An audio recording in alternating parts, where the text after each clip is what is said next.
Amazing. Thank you. Well, thank you. Thank you. I have to tell, first of all, that was the most amazing introduction. And quite frankly, I'm going to need a copy of it because I need to put that on my website. I've never felt so honored. That was amazing. Thanks so much. Hey, good morning. How you guys doing?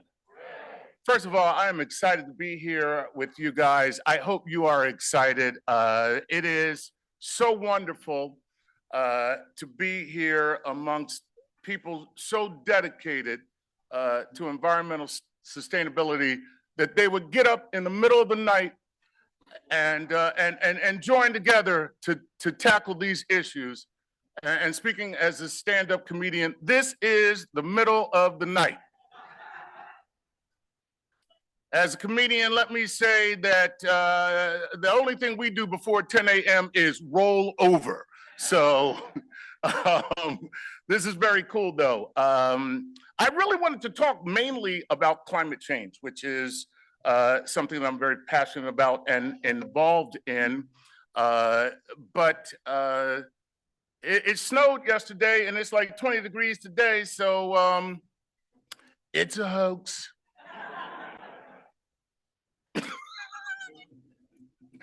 I have to say, though, you know, the hour does grow late, and we have moved from the resistance to evidence-based discussion about global warming and the climate crisis.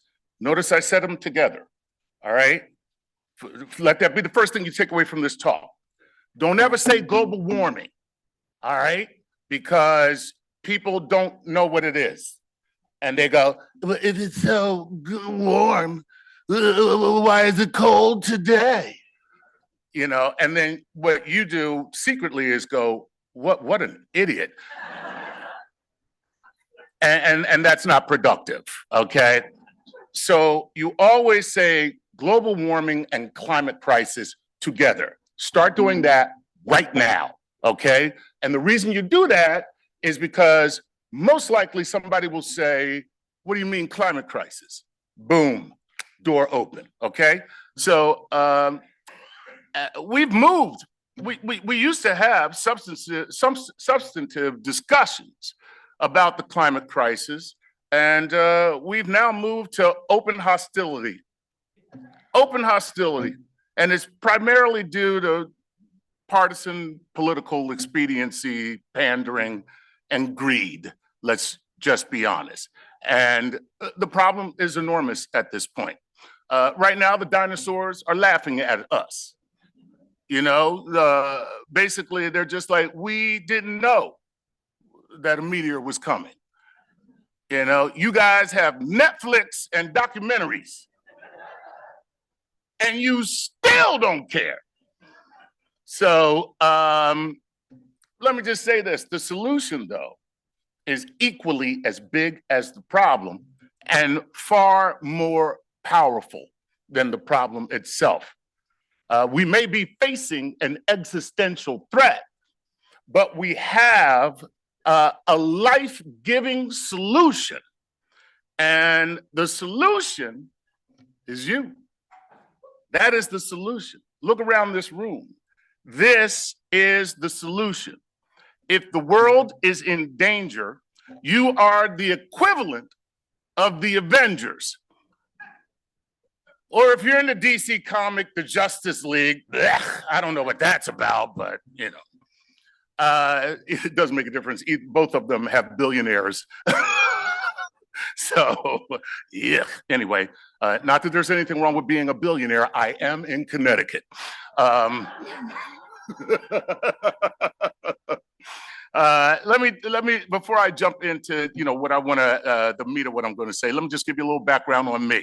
I'm a stand-up comic and a formerly closeted science dweeb, and I was outed as a science dweeb when I started co-hosting a show with Dr. Neil deGrasse Tyson called Star Talk. And while working on Star Talk, we would interview a lot of scientists, and occasionally we would interview planetary scientists that would have to deal with the climate of other planets, and we would sometimes talk to people at NASA, and most of NASA, believe it or not, is not just looking out, it's looking back at us. And, you know, little known secret, I don't tell anybody, but when I go to work, I research what these people do.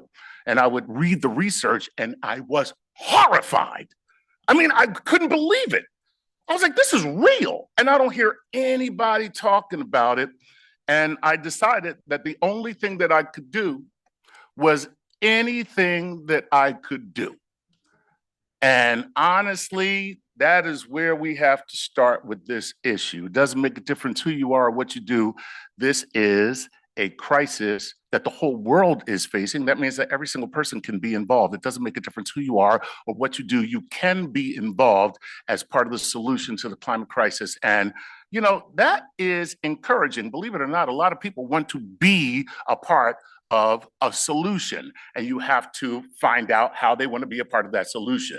I don't want to spend a lot of time talking about scientific points or anything like that, because listen, it's early in the morning, we got a long day, and you're going to hear a lot of things and a lot of great things. And I was just talking to Amy about land conservation, which is a very big part of climate, you know, and the solution to the climate crisis. So I do want to share a couple things with you, and this is what I want to start with. Do we have the images? I didn't check if we were going to have them or not. Are we able to do it? The first image, there you go. That is the planet Venus, okay? Venus is really, really hot. And at one point, Venus was a lot like Earth, believe it or not. Had oceans and everything just like our planet. And the oceans, of course, as carbon build up in the atmosphere, became a carbon sink, okay? But then what happened was, probably due to its proximity to the sun, it got really hot, and all the carbon released out of the oceans into the atmosphere, and now the atmosphere is about 96% CO2. And the temperature on Venus is about 900 degrees Fahrenheit. It's called runaway greenhouse effect. And we've started that process here on Earth. And a lot of people don't know that. It's the same process that's happening. That happened there, it's happening here, okay? Here's the second image. That's a polar bear.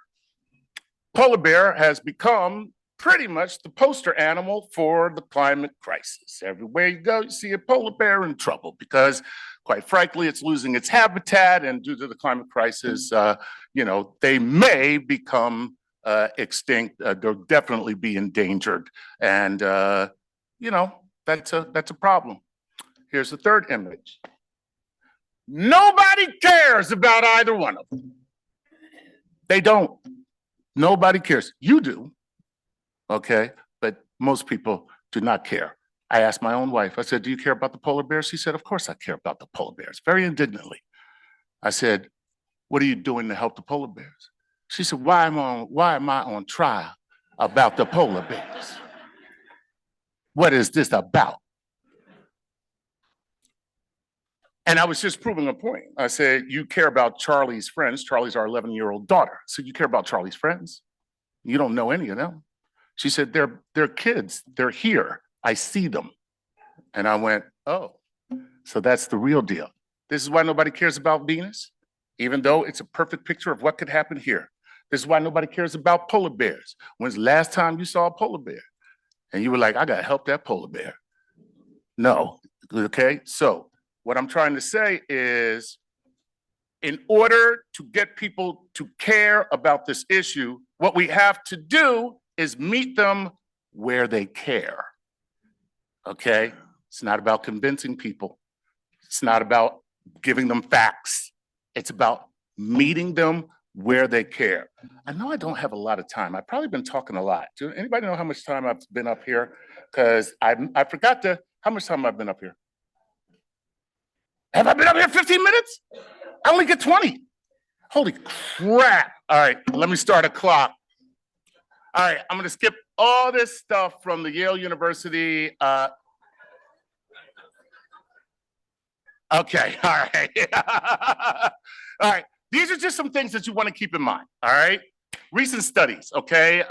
Climate science, first of all, 98% of people I mean, 98% of scientists agree that the climate crisis is human caused and that it's happening. 98% of scientists, all right? Guess what? Only 1 in 4 Americans believe that scientists have a consensus on this issue. So it means, and don't blame the scientists because they suck at communication. And that's not their job. So don't blame them. The job of communication lies with the leaders of a community, okay? So if you're part of an organization, if you are in government, it is your job to communicate this, not the scientists. But the fact that people don't understand that science has a consensus is a big problem because what it leads to is obfuscation, okay? Half of Americans, well, let me just put it this way. I won't say half because it's a weird number. Many Americans think that people will be harmed by the climate crisis, even though 43% of them aren't sure that it's happening. 71% of them are sure that it's going to harm somebody. And of the people surveyed, 71% say it's going to harm somebody. And of that 71%, only 7% say it's going to harm me personally. What the heck, man? Like, that's a little crazy, you know? A majority of Americans understand that it's mostly caused by human beings, but fully 30% think it's natural causes. That's crazy, all right? This is the kind of like ignorance that we're still dealing with, and that can be overcome, all right? I'm gonna move down to this, and this is one of my favorite.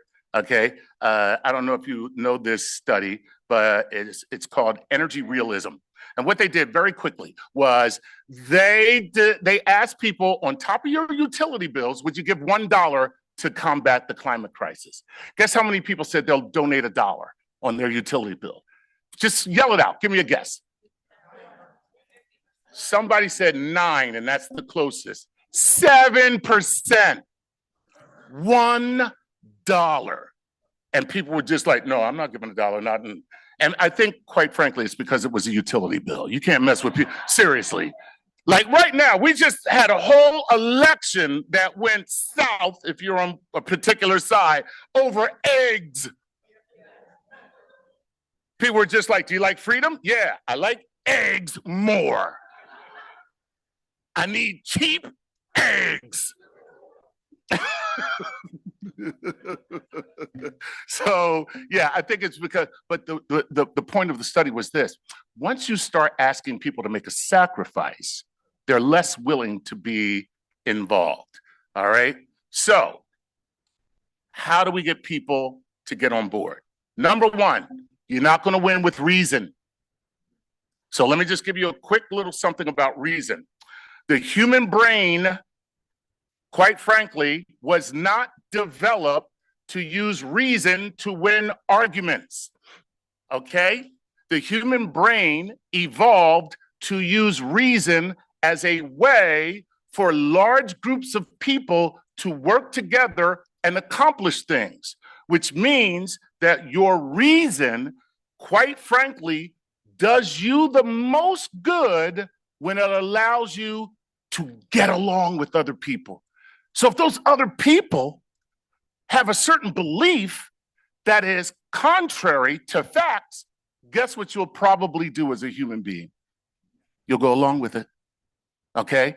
That's just the way our brain is designed, and our brains don't cooperate. I'm just gonna read this, very cool. Through functional magnetic resonance, it was determined that holding firm to one's belief activates the nucleus accumbens. Very simply, that's the pleasure center of the brain, okay? When you do drugs, that's the part that lights up, okay? And when you hold firm and won't change your mind, that stimulates the insula, which is the same area that is triggered by anxiety, fear, or disgust. So you think you're gonna actually change somebody's mind when it comes to arguing about climate? Let's be honest. Not only are the social factors against you, but your brain itself is hardwired to resist. So how do we get to people? And quite frankly, how we do that very simply is when I said meet them where they care, you have to realize that this issue touches everything. Don't talk to people about climate, okay? So in this past election, there was a big deal about electric cars. They're gonna force you to buy electric cars. They're gonna force you, man. You're gonna be made to buy electric cars. So somebody said that to me. And you know what I said? First of all, that's not true. They're not gonna force you. You can still buy gas-powered cars. But here's why you want electric cars on the market. Do you wanna pay lower gas? Do you like lower gas prices? Yeah. Well, do you know what makes gas prices lower? The same thing that makes everything lower, supply and demand. The more electric cars that are on the road, the less demand there is for gas. The less demand there is for gas, in order to create that demand, they have to lower the gas prices. That means I'm driving my electric car, but you pay less at the pump. Isn't that a good thing? Well, yeah. That's when you know you're winning an argument. When everyone you're arguing with, which is not an argument, like I said, you just want to present some stuff, when they turn into my 18-year-old son, you know you're winning. When they go, that's what you want. You want that response. Oh, okay. Well, I didn't think of it that way. That's what you want. You don't want to win an argument. You just want there not to be an argument. That should be your goal. Okay. Now I'm running out of time, so I'm just going to say this. This is the most important fact when it comes to the climate crisis. Okay. Most Americans, more than 65%, between 65 and 70% of Americans, say that they rarely or never discuss global warming and climate crisis with family and friends. Now, do you think we can actually solve this issue if people aren't even talking about it with their family and their friends? There's no way that it can ever happen, okay? Here, only 30% say occasionally. So here's what I want you to know. No matter what the issue, no matter what it is, you can make people care about it, okay? You can make people care about it. Anybody in this room who is involved in policy or government, let me just say this to you. You can make people care about something, okay? It's very simple. You need a simple message, and you have to keep repeating it over and over and over and over again. Case in point, immigration does not affect most people in this country. It does not have anything to do with most of the lives that are being lived in America, but it was the #1 issue in an election. Why? Because the other side, you could call them the evil empire or not, but what they did was they took a very simple message and they repeated it over and over and over and over again. That's what we got to do with climate, people. We got to talk about it. We got to find a simple message, and we got to repeat it over and over and over again, okay? And it's going to maybe get some people the wrong way, okay? I'm going to say it anyway. In some ways, we got to be a little bit more like Donald Trump. In some ways, we got to be a little bit more like Donald Trump, okay? People talk about climate event attributions. Okay, good for you. Blah-la-di-da, with your climate event attribution. No, if it were Donald Trump, you know what he would say? We have to do something. And I mean, everybody knows it. You know it, and I know it. We have to do something about this woke weather. This woke weather is out of control. Okay, they're trying to turn hurricanes into hurricanes. You understand? So simple, simple, simple, simple, to the point where it seems almost stupid, but it's not stupid. It works. okay? And it's working for the people who work for the oil companies, okay? And I'm gonna end with this. There's $900 million in almost like every year. 900 million that's being dumped on this issue to confuse and make people think that there's nothing going on. That's what we're fighting. But everybody knows that something's going on, okay? See, this is what we have on our side. They all know something's going on, all right? It's kind of like, listen, I'm going out with the fellas. I'll be back on Tuesday. Something going on. You understand? What we have to do is message what's going on so that it resonates. And that's what I want you to really think about today as you hear the rest of the speakers. How do I take what they're saying, simplify it, make it resonate with other people? How do I get other people to repeat what I want them to say? How do I get people to talk about this? The most important thing, talk about it. Everybody says, what's the solution to this problem? Well, the solution, number one, talk about it. That's the number one solution. And I'm going to end on this final note. Winston Churchill, one of my favorite quotes. Success is not final, and failure is not fatal. It's the courage to continue that counts.